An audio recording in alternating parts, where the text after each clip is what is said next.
आज मैं आपको मौर्य साम्राज्य के दूसरे शासक बिंदुसार के बारे में बताऊंगी। चंद्रगुप्त मौर्य के पश्चात उसका पुत्र बिंदुसार गद्दी पर बैठा था।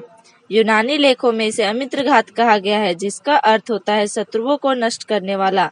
अमित्रघात बिंदुसार की एक उपाधि थी। बिंदुसार का जन्म 320 ईस्वी पूर्व में हुआ। उसके राज्य की सीमा लगभग पूरे भारत में फैली हुई थी।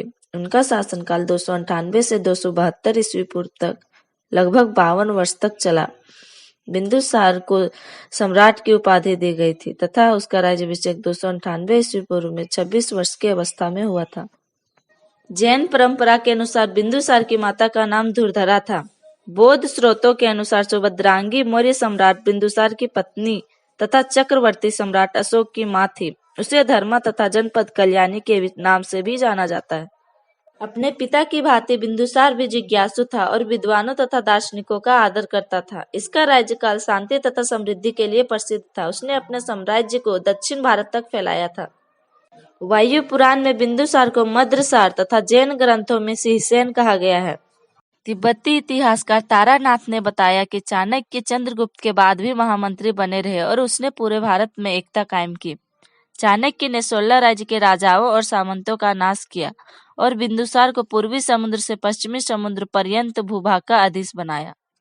बिंदुसार का राज्यकाल। बिंदुसार के राज्यकाल में प्रांतीय अधिकारों के अत्याचार के कारण तक्षशिला के प्रांत में विद्रोह हुआ। बिंदुसार का बड़ा पुत्र सुसीम इस प्रांत का शासक था। जब वह इस विद्रोह को दबा न सका तो अशोक को इस काम के लिए भेजा गया। उसने पूर्णतः विद्रोह को दबाकर तक्षशिला में शांति स्थापित की। बिंदुसार के विदेशी देशों के साथ संबंध। बिंदुसार ने विदेशों से भी शांतिपूर्ण संबंध रखे। यूनान के राजा ने डायमेकस नामक राजदूत को और मिस्र के राजा ने डायनीसियस नामक राजदूत को बिंदुसार के दरबार में भेजा। कहा जाता है कि उसने सीरिया के राजा एंटिकोस को लिखा था कि वह अपने देश से कुछ मधुर मंदिरा, सूखे अंजीर और एक दार्शनिक भेज दे। उत्तर में सीरिया के शासक ने लिखा कि पहली 2 वस्तुएं तो वह बड़ी प्रसन्नता के साथ भेज देगा, किंतु सीरिया के नियमों को ध्यान में रखते हुए दार्शनिक भेजना संभव नहीं है। पत्र व्यवहार से यह स्पष्ट है कि बिंदुसार को दर्शन शास्त्र में रुचि थी और उसके समय में भारत और पश्चिमी देशों में सामाजिक, व्यापारिक और कूटनीतिक संबंध विद्यमान थे।